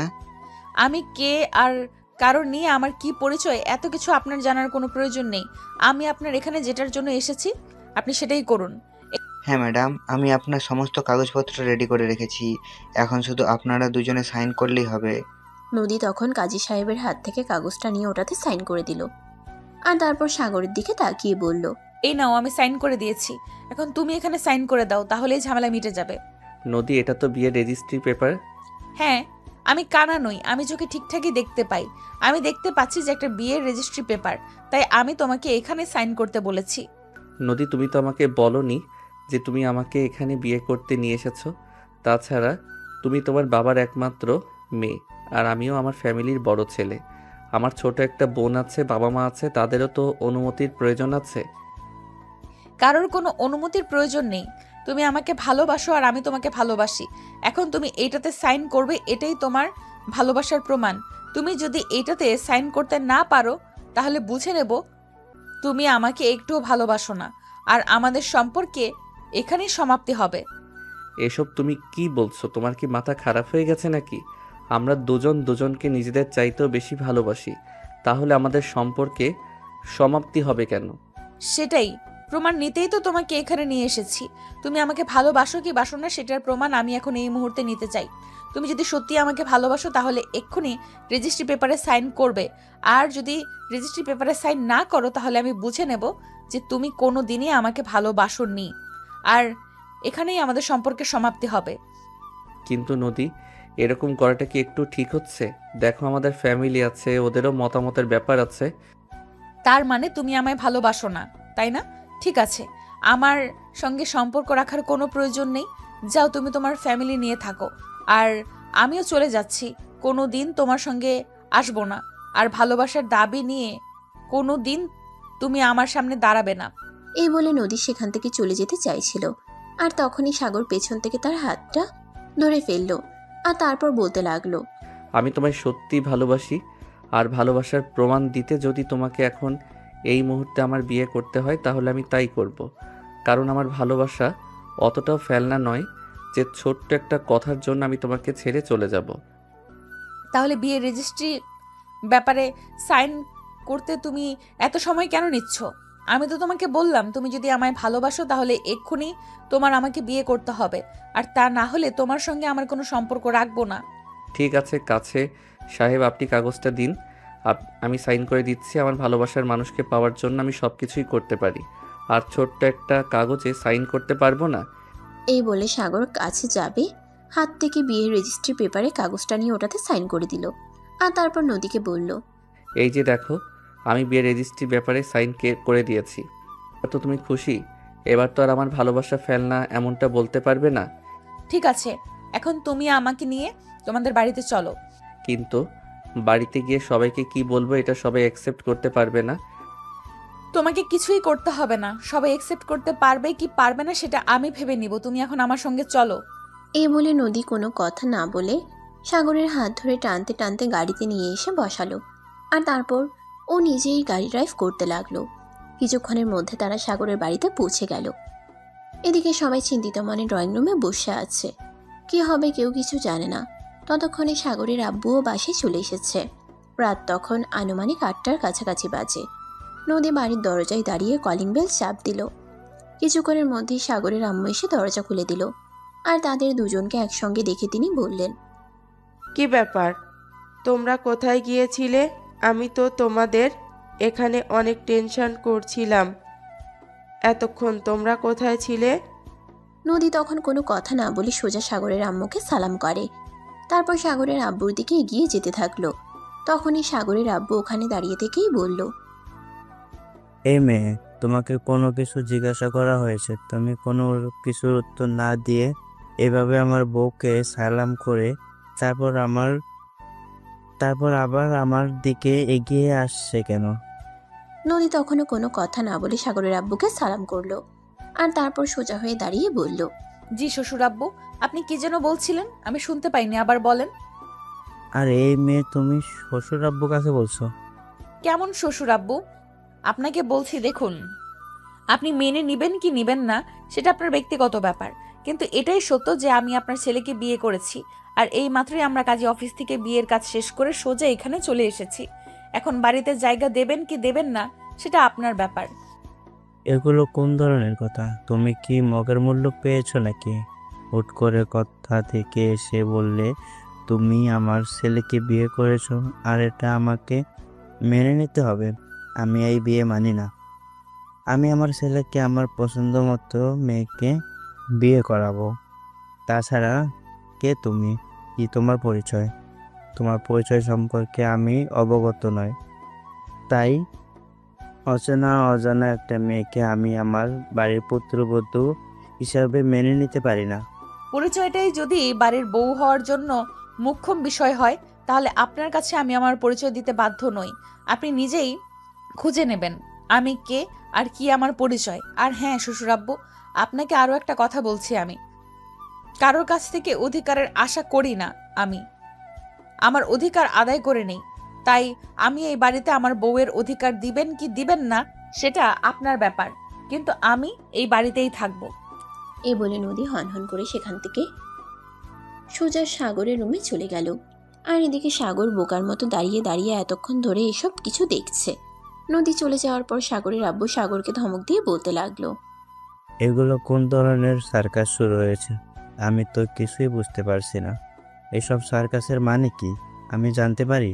নদী তো সব কিছু নিজের মুখেই বলে গেছে, এখন তাহলে তুমি আমার কাছে জিজ্ঞাসা করছো কেন? তার মানে এই মেয়েটা যা বলে গেছে সব সত্যি? তুই বিয়ে করে নিয়েছিস, তুই আমার সঙ্গে রাগ করে চাকরি নিয়েছিস, সেটা না হয় বুঝলাম, কিন্তু তাই বলে এত বড় একটা সিদ্ধান্ত তুই নিজেই নিয়ে নিলি। আমি তোর বাবা, আমি এখনো বেঁচে আছি। তোর বিয়ের ব্যাপারে সিদ্ধান্ত নিতে হলে আমি নেব, কিন্তু তুই এভাবে হুটহাট করে এমন সিদ্ধান্ত নেওয়ার কারণটা কি?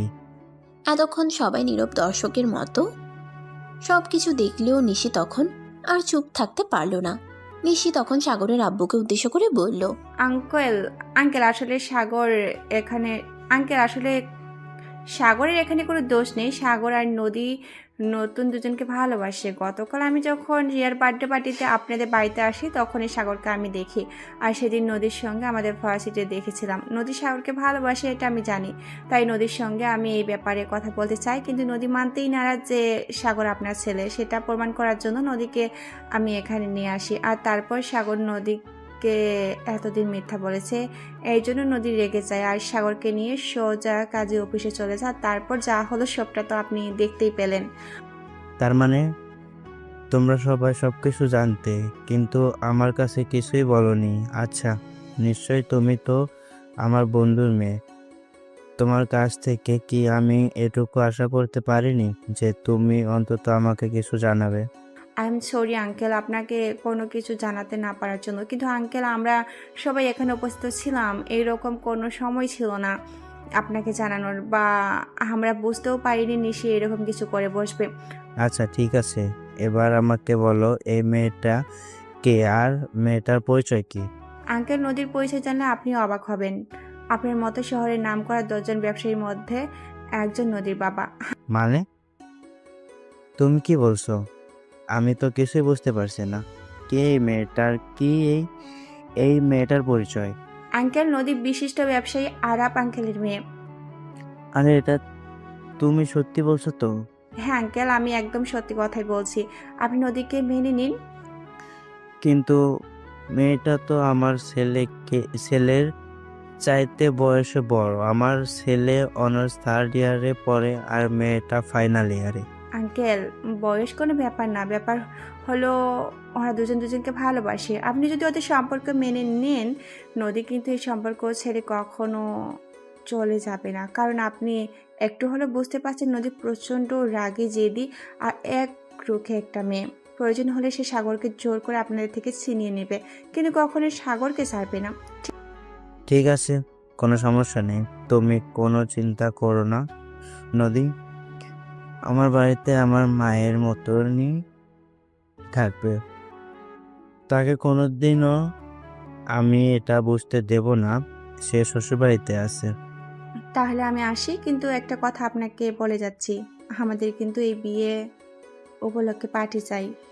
ঠিক আছে, সমস্যা নেই, আমার ছেলের বিয়ে বলে কথা, বিশাল পাউডার, সবাই অনেক আনন্দ করতে পারবে ওখানে। এরপর আরও বেশ কিছু কথা বলে নিশি তার বাসায় চলে গেল। আর এদিকে সাগরের বাসায়ও সবাই খাওয়া দাওয়া করে নিজেদের মতো ঘুমিয়ে গেছে। এদিকে রিয়া সাগরের রুমটা অনেক সুন্দর করে সাজিয়ে দিয়েছে। হাজার হোক সাগরের আজ বাসরাত বলে কথা। এদিকে রিয়া সাগরের সাজিয়ে দিয়ে তারপর রুম থেকে বের হয়ে চলে গেছে। আর এদিকে কিছুক্ষণের মধ্যে সাগর রুমে আসলো নদীর জন্য স্পেশাল একটা গিফট নিয়ে।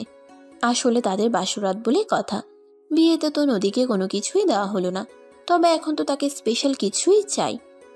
এদিকে নদী বসে থাকতে থাকতে একদম অধৈর্য হয়ে গেছে।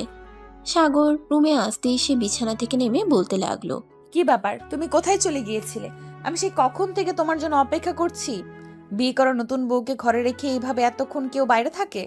বিয়েতে তো তোমাকে কিছুই দিতে পারলাম না, হুট করে বিয়েটা হয়ে গেল। তাই এখন তোমার জন্য একটি স্পেশাল গিফট আনতে গেছিলাম। এই নাও তোমারই গিফট, তবে এটা এখন আনবক্স করবে না, কাল সকালে। ঠিক আছে, এখন এই যে এতক্ষণ ধরে একটা শুভ সময়ের জন্য অপেক্ষা করছি, আর এই শুভ সময়টাকে এতটা ওয়েস্ট করা কি ঠিক হলো? আই এম সরি ম্যাডাম, তবে চিন্তার কোনো কারণ নেই, আমি সবটা আপনাকে সুদে আসলে পুষিয়ে দেব। ও তাই নাকি? তাহলে আমিও দেখি তুমি কতটা সুদে আসলে সে দিতে পারো। সাগর তখনই আর কোনো কথা না বলে নদীকে নিজের কাছে টেনে নিল আর নদীর কপালে আলতো করে ভালোবাসার একটা পরশ এঁকে দিয়ে নদীকে নিয়ে সোজা বিছানায় চলে গেল। এটা দেখে নদী বলতে লাগলো, কি ব্যাপার, তুমি আমাকে নিয়ে বিছানায় চলে আসলে কেন? তোমার সঙ্গে ভালোবাসার আদান প্রদান করব, তাই চলো শুরু করা যাক। এই বলে সাগর নদীকে আরো কাছে টেনে নিল আর নদীর গলার নিচে কিস করতে শুরু করলো। নদী সাগরের ছোঁয়া পেয়ে অনেকটা শিহরিত হয়ে গেল। এই প্রথমবার কোনো ছেলে মানুষ তাকে স্পর্শ করেছে। তার সারা শরীর নাড়া দিয়ে উঠল। এটা দেখে সাগর বলতে লাগলো, কি হলো, তুমি এরকম কাঁপছো কেন? ভয় পাচ্ছ নাকি? না, ভয় পাবো কেন? তবে আমার কেমন জানি একটা অনুভূতি হচ্ছে, জীবনে প্রথমবার কোনো ছেলে মানুষের স্পর্শ পেলাম তো তাই। হ্যাঁ, তাই বলি কি এরকম করতে হবে নাকি? আমি তো আর তোমার অপরিচিত কেউ নই, আমি তো তোমার ভালোবাসার মানুষ। তোমার সঙ্গে এতদিন ধরে সম্পর্কে আছি। হ্যাঁ, এটা ঠিক যে আমরা দুজন দুজনের সঙ্গে অনেক দিন ধরেই সম্পর্কে আছি, কিন্তু আমাদের মধ্যে তো সেরকম একটা গভীর সম্পর্ক কখনোই হয়নি, যেরকমটা 10টা প্রেমিক প্রেমিকার মধ্যে হয়ে থাকে। কারণ আমি চেয়েছিলাম আমার ভালোবাসার মানুষ, আমি যাকে বিয়ে করব তাকে বাসর রাতেই আমি আমার সতীত্ব বিলিয়ে দিব। সত্যি তোমার মতো প্রেমিকা যেন আমার মতো প্রত্যেকটা প্রেমিক পায়, যে তার স্বামীর বুকে হাত রেখে বলতে পারবে, তুমি আমার জীবনের প্রথম পুরুষ। তুমি ছাড়া অন্য কোনো পুরুষ আমাকে আজ পর্যন্ত স্পর্শ করতে পারেনি। এখন কি এইসব কথা বলে আরো সময় নষ্ট করবে? না মহারানী, আর কোনো সময় নষ্ট করব না। এই বলে সাগর নদীকে নিজের আরো কাছে টেনে নিল আর তারপর নদীর সারা শরীরে কিস করতে থাকলো। এদিকে নদী উত্তেজনায় অস্থির হয়ে যাচ্ছে। সাগর নদীকে আরো উত্তেজিত করতে চাইছিল। সাগর দেখতে চাইছিল বেশি উত্তেজিত হলে নদী কি করে। তাই সে নদীর সারা শরীরে আরো ভালোবাসার আলিঙ্গন করতে থাকলো। আর আর কিছুক্ষণ পরেই দুজন ভালোবাসার মহাসমুদ্রে ডুবে গেল। সারা রাত চলল তাদের ভালোবাসার আদান প্রদান পর্ব। ফজরের আজান দিয়ে দিলে দুজনে ফ্রেশ হয়ে তারপর ঘুমিয়ে পড়ল। পরদিন সকাল 10টার দিকে নদীর ঘুম ভাঙল কারো চিৎকার চেঁচামেচির আওয়াজে। নদীর চিৎকারের আওয়াজ শুনে ড্রয়িং রুমে এসে উপস্থিত হলো। ড্রয়িং রুমে এসে নদী দেখতে পেল তার আব্বু সাগরের আব্বুর সঙ্গে চিৎকার চেঁচামেচি করে কথা বলছে। রুহান, তোমার ছেলের এত বড় সাহস, এটা আমি ভাবতেও পারিনি। আমার মেয়েকে মিথ্যা কথা বলে ভালোবাসার ফাঁদে ফেলে বিয়ে করবে।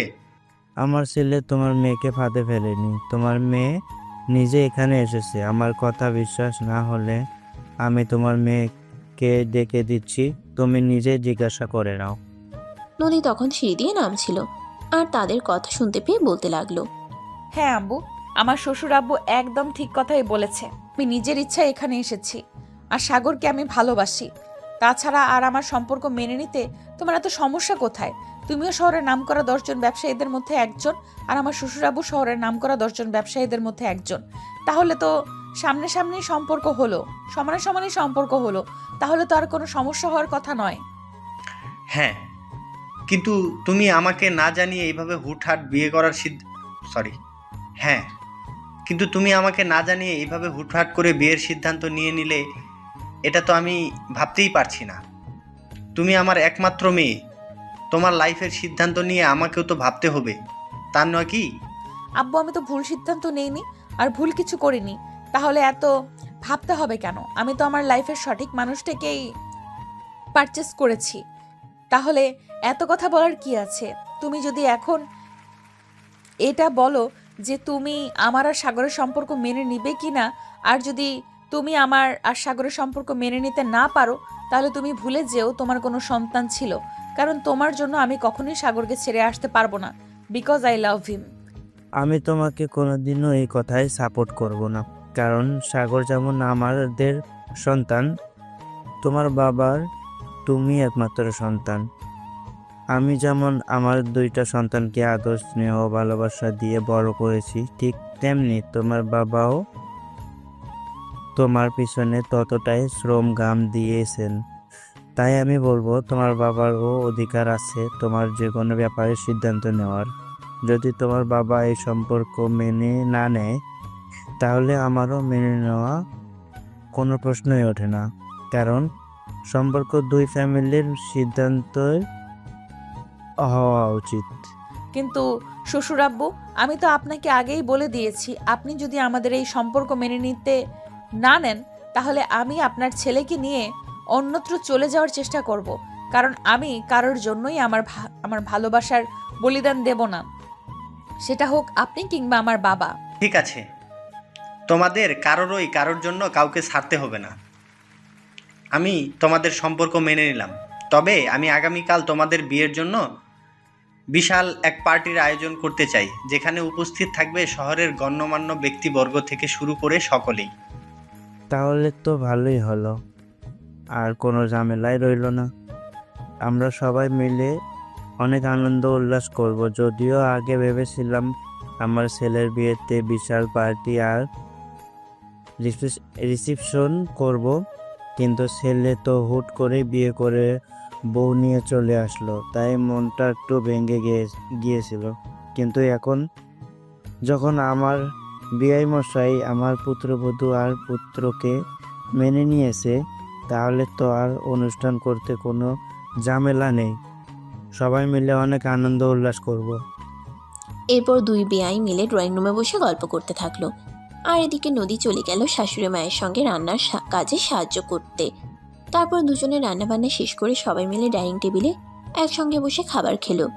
আর তারপর নদীর আব্বু নদীর শ্বশুরবাড়ির সকলের কাছ থেকে বিদায় নিয়ে নিজের বাড়িতে চলে গেল। তখন সকাল আনুমানিক 11টা বাজে। সাগরের আব্বু অফিসের ম্যানেজারকে ফোন দিয়ে বলল, আমাদের অফিস 2 দিনের জন্য পুরোপুরি বন্ধ রাখুন।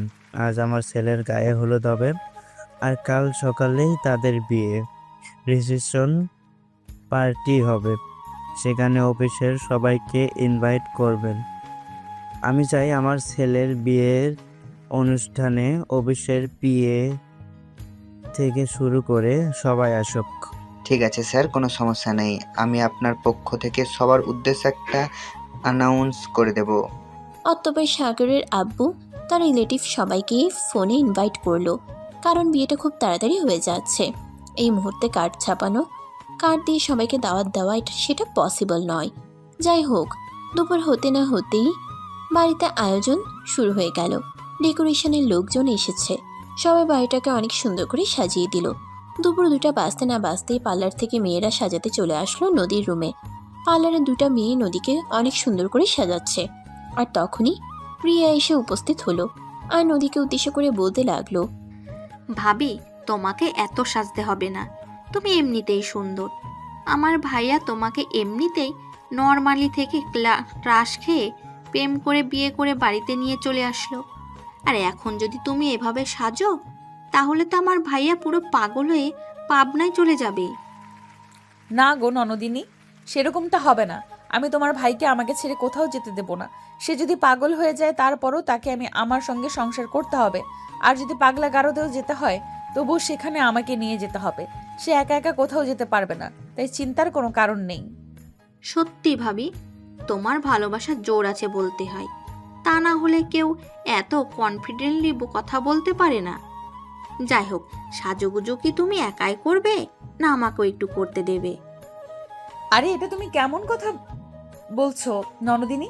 তুমি আমার 10টা না 5টা না একটা মাত্র আদরের ননদিনী, আমার বিয়েতে যদি তুমি সাজগোজ না করো তাহলে কি করে হয় নাকি? এই তো আমার সাজগোজ প্রায় হয়ে এসেছে, আর 5 মিনিট লাগবে, তারপর ওরা তোমায় সাজিয়ে দেবে ঠিক যেইভাবে আমায় সাজিয়েছে। আর এই যে সময়ের অভাবে তোমাকে বলাই হয়নি, এখানে তোমার জন্য ড্রেস রাখা আছে। আমার জন্য তুমি ড্রেস পছন্দ করে এনেছো? সেটা তুমি আমাকে আরও আগে বললে না কেন?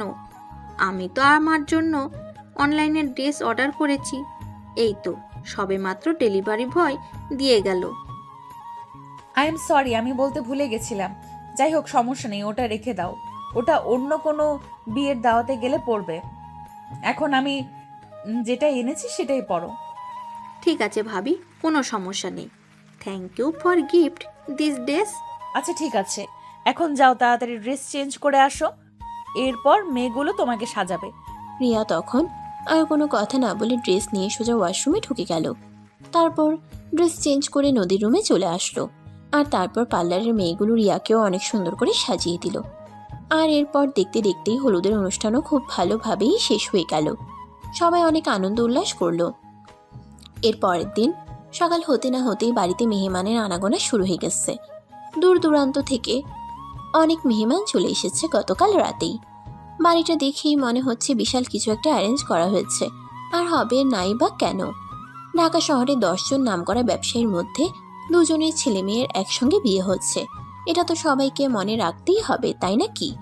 যাই হোক, দেখতে দেখতে বিয়ের সমস্ত আয়োজন শেষ হয়ে গেল। আর এদিকে নদীর আব্বু আরও একবার খুশি মনে সাগরের হাতে নদীকে তুলে দিল। আর তারপর নদীর শ্বশুর বাড়ি থেকে বিদায় নিয়ে নিজের বাড়িতে চলে গেল।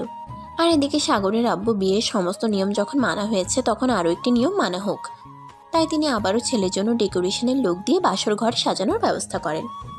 গতকাল তো খুব সিম্পলভাবে সাজানো হয়েছিল, কিন্তু আজ সারাটা ঘর গোলাপের পাপড়ি দিয়ে সাজানো হয়েছে। সারাটা বাড়ি ফুলের গন্ধে মোমো করছে। আর এদিকে নদী তার শ্বশুর শাশুড়ির সঙ্গে বসে গল্প করছিল। তখন রিয়া এসে খবর দিল, ভাবি, তোমাদের জন্য বাসর ঘর সাজানো হয়ে গেছে, তুমি আমার সঙ্গে চলে এসো, ভাইয়া ওয়েট করছে তোমার জন্য। আরে বাবা, সবে মাত্র রাত 11টা বাজে, আর কিছুক্ষণ বৌমা থাকুক আমাদের সঙ্গে। তোমার সঙ্গে গল্প করতে বেশ ভালোই লাগছে। কিন্তু আব্বু, সেটা বললে তো হবে না, তোমার ছেলে ওদিকে তোমার বৌমার জন্য অপেক্ষা করছে। এখন যদি তোমার বৌমা এখানে বেশি সময় তোমাদের সঙ্গে কথা বলে, তাহলে আবার তোমার ছেলে রেখে যাবে, আর তোমার ছেলে রেখে গেলে কি হবে সেটা তো ভাবতেই পারো। হ্যাঁ, সেটা আবার তোকে বলতে হবে নাকি? আমার ছেলের ক্যারেক্টার সম্পর্কে তো আমার চাইতে ভালো কেউ জানে না। আচ্ছা ঠিক আছে বৌমা, তুমি রিয়ার সঙ্গে চলে যাও। কাল সারাদিন তোমার সঙ্গে বসে বসে গল্প করব। সত্যি অনেক দিন পর মনের কথা খুলে বলার জন্য একটা মানুষ পেয়েছি। ঠিক আছে আব্বু, আজ তাহলে আমি আসি। আসসালামু আলাইকুম অ্যান্ড গুড নাইট। ওয়ালাইকুম আসসালাম। Same to you.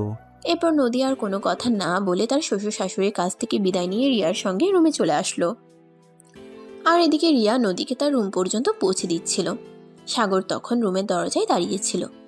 রিয়া নদীকে নিয়ে যে রুমের ভিতরে প্রবেশ করতে যাবে, তখনই সাগর রিয়াকে উদ্দেশ্য করে বলল, কি রে, তুই কেন রেগে আসছিস?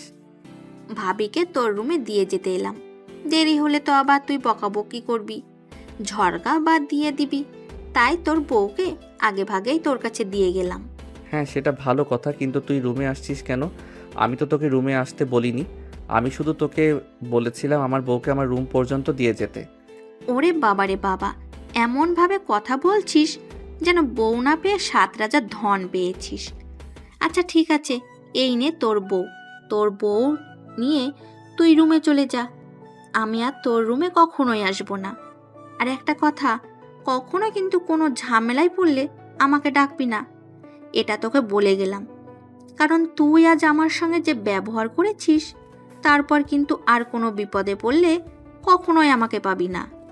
আচ্ছা ঠিক আছে, আমি কোনোদিন কোনো বিপদে পড়লে তোকে কোনো দিনও ডাকবো না। এখন অন্তত দয়া করে এখান থেকে কেটে পড়। আমি আর তোকে সহ্য করতে পারছি না, কারণ এখন আমি আমার বউয়ের সঙ্গে পার্সোনাল টাইম স্পেন্ড করব। হ্যাঁ রে ভাই, তুই তাই কর, এই নে তোর বউ। এ কথা বলে রিয়া নদীকে রুমের ভিতরে পৌঁছে দিয়ে তারপর সেখান থেকে চলে গেল। এদিকে নদী এটা দেখে হেসে কুটি হচ্ছে। আর সাগর তখন নদীকে উদ্দেশ্য করে বলতে লাগলো, কি ব্যাপার, তোমার আবার কি হলো? তুমি এভাবে পাগলের মতো হাসাহাসি করছো কেন? আমাদের ভাই বোনদের কাণ্ডটা দেখে হাসাহাসি না করে কোনো উপায় আছে নাকি? তোমার বোন তোমার বউকে তোমার রুম পর্যন্ত পৌঁছে দিল, সেখানে কোথায় তুমি তোমার বোনকে ধন্যবাদ জানাবে সেটা না করে তুমি তোমার বোনকে আরো রাগ দেখাচ্ছ। তো কি করব জানো, এই ফাজিল মেয়েটাকে আরও 1 ঘন্টা আগে আমি বলেছি আমার বউকে একটু কষ্ট করে আমার রুমের দিকে যা, কিন্তু সে আমার কথা না শুনে রুমে গিয়ে তার বয়ফ্রেন্ডের সঙ্গে কথা বলছিল। তো এখানে কি হয়েছে? ওর দোষটা কোথায়? তুমি যদি বিয়ে করে বাড়ি যাব নিয়ে আসতে পারো, একটা প্রেম করেছে, এতে তো সেরকম কোনো দোষ আমি দেখতে পাচ্ছি না। তাহলে তুমি ওকে বকাবকি করছো কেন? আরে ভাই, ওদের এখনো বিয়ে হয়নি, আমি বিয়ে করেছি, এখন আমার বউকে পাবার টাইম দেওয়া উচিত। কিন্তু ও আমার কথা না শুনে তার বয়ফ্রেন্ডের সঙ্গে কথা বলছিল, তাই দিয়েছি কানের নিচে 2টা। কি বলে তুমি রিয়াকে মেরেছো? এত বড় সাহস তোমার? রিয়া এখন বড় হয়েছে, তুমি ওর গায়ে হাত তুললে কেন? আরে বউ, এত সিরিয়াস হওয়ার কিছুই নেই। আমাদের ভাই বোনের মধ্যে এগুলো চলতেই থাকে, এগুলো আমাদের মধ্যে নর্মাল বিষয়। এটা নিয়ে এত উত্তেজিত হওয়ার কিছুই নেই। নদী তখন একটু শান্ত হয়ে তারপর সাগরকে বলতে লাগলো। আচ্ছা ঠিক আছে, কোনো সমস্যা নেই, তোমাদের যা ইচ্ছে তোমরা তাই করো, কিন্তু এখন বলো এত তাড়াহুড়ো করে ডেকে আনার কারণটা কি? ওরে বাবারে বাবা, মানুষ একবার বাসর করতে পারে না, আর আমি 2বার বাসর ঘরের সুযোগ পাচ্ছি, তাহলে তাড়াহুড়ো করবো না তো লেট করবো নাকি? ও, এটা তোমার মনেই ছিল না? সত্যি এটা আমার মনে হয় পৃথিবীতে প্রথম কাপল যারা কিনা 2বার বাসর করার সুযোগ পাচ্ছি। হ্যাঁ, এখন চলো কথা না বাড়িয়ে সময়টা নষ্ট না করে এই সময়টাকে আমরা কাজে লাগাই। এই শোনো না, আমার না বাচ্চা খুব পছন্দ, আমি না মা হতে চাই। তাই বুঝি? আচ্ছা ঠিক আছে, তাহলে চলো আমরা খেলা শুরু করি, তা না হলে বাচ্চা কোথা থেকে আসবে? এই বলে সাগর নদীকে ভালোবাসার স্পর্শে কাছে টেনে নিল, আর তারপর দুজনের ভালোবাসা হারিয়ে যেতে শুরু করলো। এভাবেই শুরু হলো তাদের দুষ্টু মিষ্টি একটা প্রেমের গল্প।